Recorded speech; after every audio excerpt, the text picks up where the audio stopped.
Kisah akan berfokus pada seorang marshal atau penegak hukum Amerika Serikat bernama Edward Daniels yang terlihat sedang mabuk laut. Ia dan rekan barunya yang bernama Chuck mendapat tugas untuk menyelidiki sebuah kasus di sebuah rumah sakit jiwa khusus para kriminal ODGJ yang terletak di sebuah pulau terpencil yang dijuluki dengan nama Shutter Island.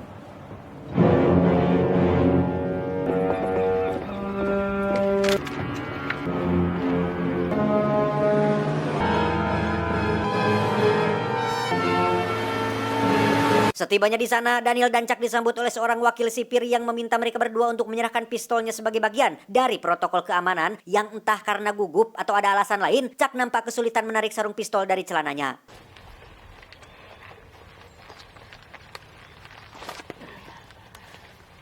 Wakil sipir juga menjelaskan tentang 3 bangunan yang menjadi tempat dirawatnya para pasien. Sebelah kanan ada tempat untuk pasien laki-laki, kiri untuk pasien perempuan, dan satu lagi ada sebuah gedung tinggi menjulang bak istana dan tembok para militer yang merupakan tempat untuk para pasien khusus kriminal dengan tingkat kejahatan berat alias kamalinaan.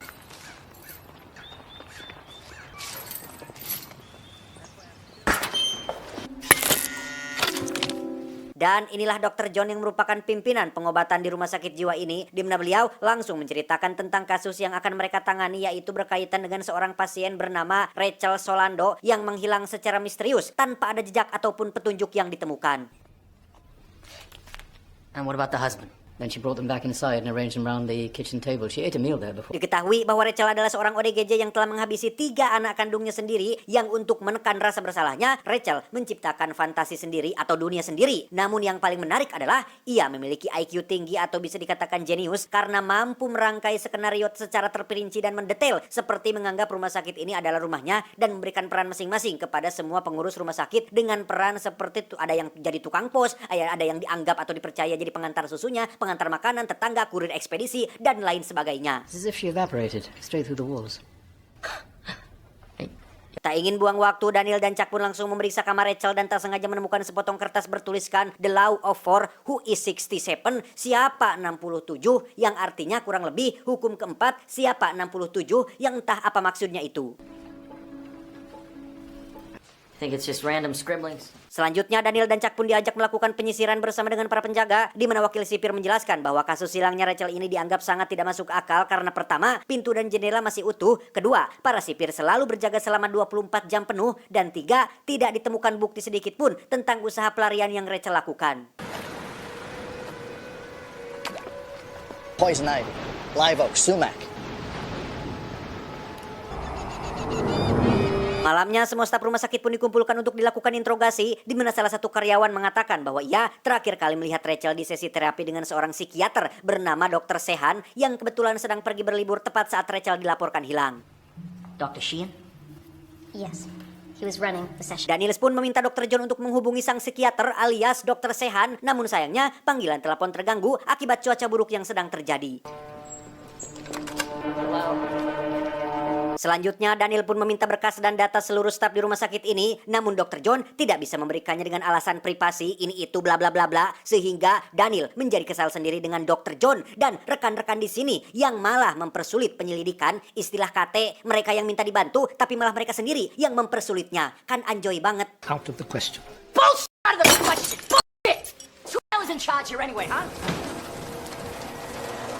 Keesokannya, Daniel dan Chuck kembali melanjutkan penyelidikan dengan menginterogasi beberapa pasien yang sempat satu sesi terapi dengan Rachel, yang salah satunya adalah seorang pasien wanita yang tiba-tiba menuliskan sesuatu pada buku catatannya tepat saat Chuck sedang mengambil air minum.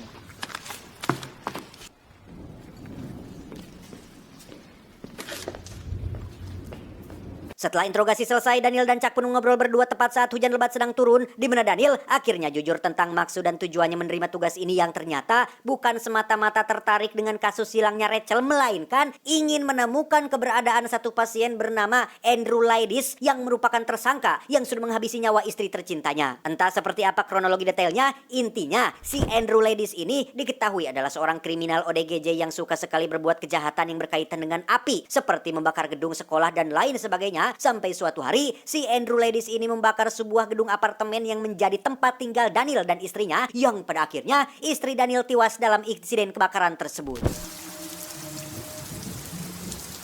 Dari informasi terakhir yang Daniel dapatkan, sosok si Andrew Ladies ini dibawa ke rumah sakit jiwa khusus kriminal, tepatnya di pulau tempat mereka berada saat ini. Namun, ada kecurigaan bahwa Dr. John dan seluruh staf rumah sakit sengaja menyembunyikan keberadaan si Andrew Ladies, entah untuk apa tujuannya. There's also a firebug. Okay? Berdasarkan teori bahwa Lady sudah mati dan dikubur di pemakaman belakang gedung rumah sakit, Daniel pun mengajak Chuck pergi hujan-hujanan untuk melihat sendiri pemakaman yang dimaksud. Yang tepat saat mereka tiba di sana, tiba-tiba saja cuaca bertambah buruk dan...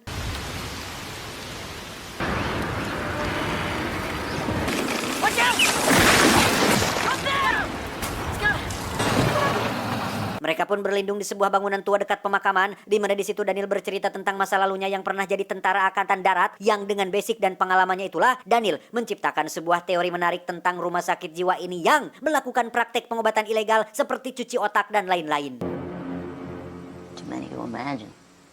Secara garis besar, tujuan Daniel menerima tugas ini adalah untuk memastikan dua hal. Yang pertama, ingin menemukan keberadaan sosok Andrew Ladies alias tersangka pembunuh istrinya. Dan dua, ingin membuktikan dengan mata kepala sendiri bahwa rumah sakit jiwa ini benar-benar melakukan praktek pengobatan ilegal. Beralih ke Dr. John yang sedang melakukan rapat dengan para dewan rumah sakit terkait jumlah para pasien yang ada di tempat ini, di mana Daniel dan Chuck yang kebetulan sudah kembali dari hutan pun tak sengaja menguping pembicaraan mereka tentang keseluruhan pasien yang berjumlah 66 orang, sehingga Daniel seketika teringat dengan tulisan yang ia temukan di kamar Rachel yang berisi angka 67 yang dipercaya adalah jumlah asli para pasien di rumah sakit jiwa ini. But I'm afraid we don't. This is ridiculous. What are they doing here? Disitulah Daniel mulai curiga bahwa Dr. John sengaja menutup-nutupi pasien ke-67 yang Daniel yakini sebagai Andrew Ladies. Namun, meski Daniel sudah mendesaknya agar mau jujur, Dr. John tetap pada pendiriannya yang mengatakan bahwa pasien di rumah sakit ini hanya berjumlah 66 orang dan tidak ada pasien dengan nama Andrew Ladies seperti yang Daniel sebutkan. Nothing. That is correct, yes. Tak lama, mereka pun mendapat kabar baik tentang Rachel yang sudah ditemukan dan sudah kembali ke kamarnya dengan kondisi masih utuh. Di mana saat Daniel mencoba mengajukan beberapa pertanyaan, Rachel tiba-tiba mengamuk yang membuat migrain atau sakit kepala Daniel kambuh dan membuatnya hampir jatuh pingsan.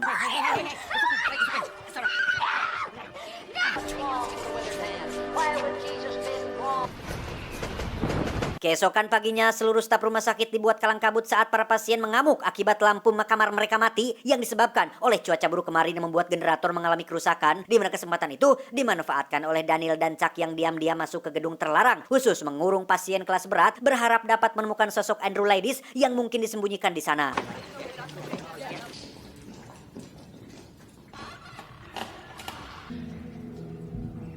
Alih-alih menemukan Andrew Ladies, Daniel justru malah bertemu dengan seorang pasien yang mengatakan tentang rumah sakit jiwa ini yang melakukan semacam eksperimen pembedahan otak yang dilakukan di mercusuar di belakang pulau ini, sehingga tanpa buang waktu, Daniel dan Chuck pun pergi ke sana untuk memastikannya.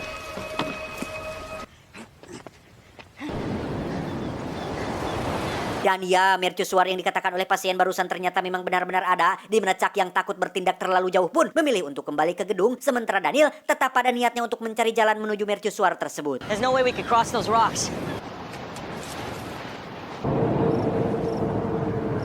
Tak lama setelah mereka berdua terpisah, Daniel tiba-tiba dikejutkan oleh seonggok tubuh yang tergeletak di dasar tebing batu yang diyakininya sebagai Chuck yang mungkin tersengaja terjatuh. Namun saat ia turun dan sudah berada di dasar tebing, tubuh itu tiba-tiba hilang entah kemana dan justru Daniel malah menemukan sebuah gua kecil yang di sekitarannya terdapat banyak sekali berit alias tikus yang memenuhi mulut gua tersebut.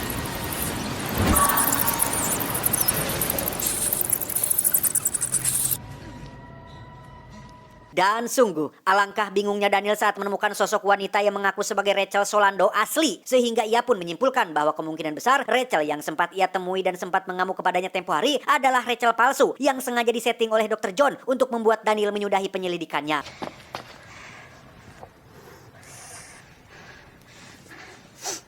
Sama seperti pasien yang sebelumnya pernah Daniel temui, Rachel juga menjelaskan tentang eksperimen pembedahan otak terhadap para pasien yang dianggap sudah kelewat ODGJ alias dinyatakan tidak bisa disembuhkan, sehingga makin yakinlah Daniel akan teori bahwa sosok pembunuh istrinya alias Andrew Ladies adalah benar pasien ke-67 yang sengaja ditutup-tutupi karena telah menjadi korban eksperimen pembedahan otak yang Dr. John lakukan. Menyadari dirinya diwaduli alias dibohongi, Daniel pun memutuskan untuk tidak akan mengembalikan Rachel ke rumah sakit jiwa dan akan tidur di sini sampai esok pagi tiba.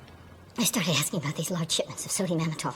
Keesokan paginya Daniel dibangunkan oleh Rachel yang memintanya untuk segera pergi karena jika Daniel terus di sini, ditakutkan para sipir akan menemukan gua tersembunyi ini sehingga Daniel pun langsung naik ke atas tebing dan kembali ke rumah sakit jiwa.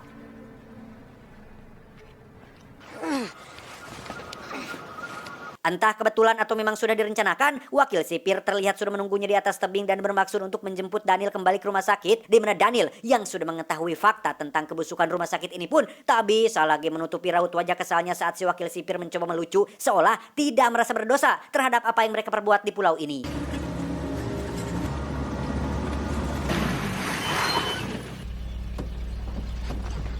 Sesampainya di dalam, Daniel langsung disambut oleh Dr. John yang sempat mengkhawatirkan keadaannya yang tidak pulang semalaman. Penasaran dengan kemana perginya sang partner alias si Chuck, Daniel pun mencoba menanyakan keberadaannya kepada Dr. John yang sungguh betapa terkejutnya Daniel saat mendengar jawaban dari Dr. John yang mengatakan bahwa Daniel tidak pernah punya partner dan datang ke sini hanya sendirian saja. I can see that. Entah permainan macam apa yang sedang Dr. John mainkan, Daniel memilih untuk tidak mempertanyakan lagi tentang keberadaan Chuck, namun ia sangat yakin jika Chuck rekannya telah menjadi salah satu subjek percobaan mereka, sehingga satu-satunya cara untuk membuktikannya adalah dengan pergi ke mercusuar yang menjadi tempat praktek ilegal tersebut. Secara diam-diam, Daniel pun menyelinap keluar dari gedung untuk bisa pergi ke mercusuar yang untuk sebagai pengalih perhatian, Daniel pun bermaksud meledakkan mobil kesayangan milik Dr. John dan inilah yang terjadi.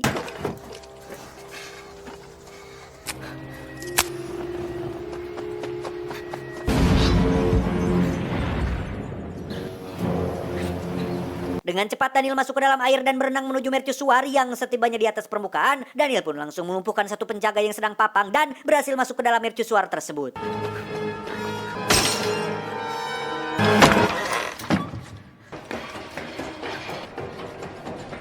Di dalam sana, Daniel hanya menemukan Dr. John sedang duduk di ruang kerjanya, sementara Daniel yang masih yakin Chuck ada di sini pun mencoba berkeliling ke setiap sudut mercusuar, namun hasilnya tetap nihil. The rifle's empty, by the way. Melihat Daniel sudah semakin tak terkendali, Dr. John akhirnya memutuskan untuk mengungkapkan fakta dan kebenaran yang sesungguhnya yang mungkin akan sangat membuat Anda semua yang menonton terkejut. Karena ternyata Daniel adalah pasien yang selama 2 tahun dirawat rumah sakit jiwa ini dan pasien ke-67 yang ia tanyakan tiada lain dan tidak bukan adalah dirinya sendiri. You've been here for 2 years, a patient of this institution. Faktanya, Daniel adalah salah satu pasien ODGJ yang memiliki otak jenius yang bisa merangkai sebuah skenario yang rapi, detail, dan terstruktur dengan menganggap dirinya adalah seorang marshal yang sedang menangani sebuah kasus hilangnya Rachel yang sebenarnya tidak pernah ada. Present for the liberation of Dachau. Dengan kata lain, sosok Rachel yang Daniel temui di gua tidak lebih dari hanya halusinasinya saja, sedangkan Rachel yang sempat ia temui di kamar dan sempat ngamuk kepadanya adalah seorang perawat yang disuruh acting untuk mendukung cerita fantasinya tersebut. Which preclude facing the truth of his highly developed and fantastical Lantas, siapakah sosok Andrew Ladis? Ya, Anda akan kembali dibuat terkejut saat mengetahui fakta bahwa sosok Andrew Ladis adalah sama nihilnya dengan Rachel, yaitu tidak pernah ada alias hanyalah karangan Daniel saja. Bahkan yang lebih gelonya lagi adalah nama asli Daniel sebenarnya adalah Andrew Ladis itu sendiri, sedangkan Edward Daniel yang ia akui sebagai namanya hanyalah sebuah nama yang ia bentuk dari nama aslinya sendiri. Andrew Ladis menjadi Edward Daniel. Andrew Edward Daniel Ladis. Keduanya sama-sama terdiri dari 13 huruf dan hanya diacak-acak saja setiap hurufnya. The names have the same letters. Edward Daniels has exactly the same 13 letters as Andrew Ladis. My name is Edward Daniel. Tak hanya ia saja, nama Rachel Solando juga diambil dari nama mendiang istri Daniel yang bernama Dolores Canal yang sama-sama terdiri dari 13 huruf dan diacak-acak setiap hurufnya. Mendengar penjelasan beliau, Daniel alias Andrew tentunya tidak mudah untuk percaya begitu saja pada teori cocokologi yang dibuat oleh Dr. John, bahkan sempat berasumsi bahwa ini hanyalah akal-akalan beliau saja yang ingin membuat Daniel percaya bahwa dia sedang gila agar bisa dibedah otaknya. Namun, semua pemikiran itu langsung terpotong seketika saat Chuck muncul dan mengaku sebagai salah satu staf di rumah sakit jiwa ini. Office that he's a defense mechanism. Dan ya, Chuck ternyata adalah sang psikiater bernama Dr. Sehan yang selama 2 tahun ini selalu sabar dan setia merawat Daniel. Hal ini juga menjelaskan tentang kenapa Chuck alias Dr. Sehan kesulitan melepaskan pistol dan sarung dari celananya yang ada di adegan awal ketika mereka baru sampai di pulau ini. Karena memang sebagai seorang psikiater, Chuck alias Dr. Sehan tidak pernah memegang yang namanya senjata api. I risked everything to come in here after you. Everything. No, boss. Sejak awal, mereka semua berakting seolah tidak pernah mengenal Daniel sebelumnya, mulai dari penjaga, wakil sipir, perawat, para dokter, termasuk John dan Chuck yang memainkan peran mereka masing-masing hanya untuk satu tujuan, yaitu membuat Daniel alias Edward sadar bahwa selama ini ia hanya hidup di dalam dunia fantasi yang ia kerang sendiri. Andrew. Dan ya, Daniel seketika mengamuk dan mengambil pistol miliknya. Namun ketika ia menarik pelatuk dan berhasil menembak Dr. John, beliau sama sekali tidak merasakan apa-apa karena memang pistol tersebut hanyalah mainan yang sengaja disiapkan untuk mendukung cerita fantasinya. Masih tak percaya, Daniel pun mencekik si Chuck dan berkata bahwa mereka berdua sudah sekongkol untuk membohonginya, sehingga tak ada pilihan bagi Dr. John untuk menunjukkan bukti lain yang kali ini pastinya tidak akan bisa ia bantah lagi. And here, the little girl, the one you dream of. Pada suatu hari ketika Daniel baru pulang kerja, ia mendapati istrinya Dolores sudah basah kuyup seperti sehabis berenang di danau dekat rumahnya. Yang alangkah terkejutnya Daniel saat melihat ketiga anak kandungnya telah maut ditenggelamkan oleh istrinya sendiri, yang alasan dia melakukannya adalah karena memang Dolores sudah lama menderita gangguan mental. Namun Daniel tak kunjung menyembuhkan dan membawanya ke rumah sakit jiwa. Kesal kepada istrinya termasuk dirinya sendiri, Daniel pun menghabisi Dolores dengan satu tembakan, sehingga sejak saat itu Daniel mengalami depresi berat sampai akhirnya dinyatakan ODGJ dan dibawa ke rumah sakit jiwa di pulau ini untuk disembuhkan.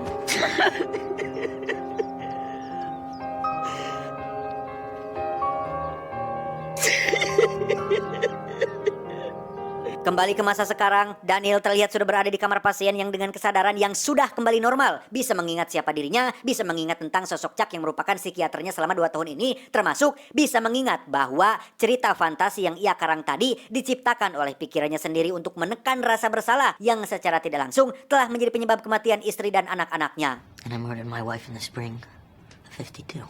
Dr. John juga menjelaskan bahwa ini bukanlah kali pertama Daniel mengarang cerita fantasinya, melainkan sudah berkali-kali ia berperan sebagai sosok marsial yang sedang melakukan investigasi. Sempat waras sekitar 9 bulan yang lalu, Daniel kembali kambuh sehingga membuat Dr. John dan semua staf di rumah sakit sepakat untuk berakting mendukung cerita fantasinya, berharap hal itu akan membuat Daniel sedikit pulih. Like a tape playing over and over on an endless loop. Entah kali ini Daniel akan sembuh atau akan kambuh lagi. Dr. John menegaskan bahwa jikalau Daniel tak kunjung sembuh, maka mereka terpaksa akan melakukan metode pengobatan ekstrim, yaitu operasi pembedahan otak sesuai keputusan para dewan tinggi di rumah sakit jiwa ini. I don't remember that. I do. Beberapa menit berlalu, Daniel tampak sudah mendingan dengan duduk di tangga ditemani oleh Dr. Sehan alias psikiater pribadinya. Namun sungguh tak disangka ketika Daniel berkata bahwa Gotta get off this rock, Chuck. ya, sudah jelas bahwa Daniel 100% masih sakit dan masih berada dalam dunia fantasinya, sehingga Chuck alias Dr. Sehan pun langsung menggelengkan kepalanya pertanda Daniel masih belum sembuh, dan mau tidak mau mereka akan melakukan prosedur ekstrim sebagai cara terakhir untuk kesembuhannya.